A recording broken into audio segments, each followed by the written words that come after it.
आताची सर्वात मोठी बातमी. उद्धव ठाकरे यांचा सर्वात मोठा निर्णय. एकनाथ शिंदेंना देणार सर्वात मोठा धक्का. उद्धव ठाकरेंनी तातडीने बोलवली सर्व आमदारांची बैठक.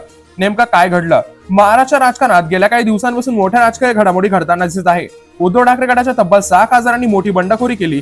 यासोबतच आदित्य ठाकरे यांचे अत्यंत विश्वासू आणि ठाकरे गटाचे नेते सचिन अहिर यांनी थेट शिवसेना शिंदे गटाची साथ धरली. शिवसेना शिंदे गटात दाखल होता सचिन अहिर यांना थेट विधान परिषदेचे उपसभापतीपद मिळाले.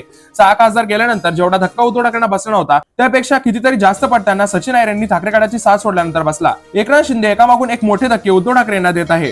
ठाकरे गटात मोठी बंडखोरी होत आहे. त्यामध्येच गेल्या काही दिवसांपासून जोरदार चर्चा रंगत आहे की शिवसेना ठाकरे गटाचे काही आमदार हे एकनाथ शिंदे यांच्या संपर्कात आहेत.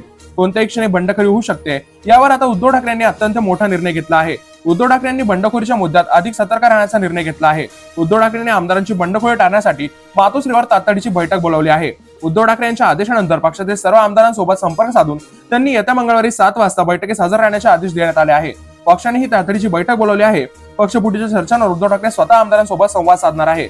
कोणत्याही परिस्थितीमध्ये आमदार फुटणार नाहीत याची काळजी उद्धव ठाकरे यांच्याकडून घेतली जात आहे. सचिन अहिर यांच्यानंतर अजूनही काही आमदार फुटणार का अशी चर्चा आहे. त्यातच पार्श्वभूमीवर उद्धव ठाकरे यांनी आमदारांची बैठक बोलावली आहे.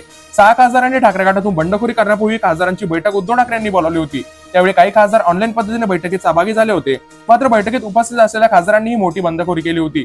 त्यानंतर आता खासदारांच्या मतदारसंघात जाऊन उद्धव ठाकरेंनी सभा घेतल्यानंतर त्यांच्यावर जोरदार टीका केली आहे. त्यानंतर उद्धव ठाकरे मुंबईत परत येताच थेट सचिन अहिर यांनी बंडखोरी केली.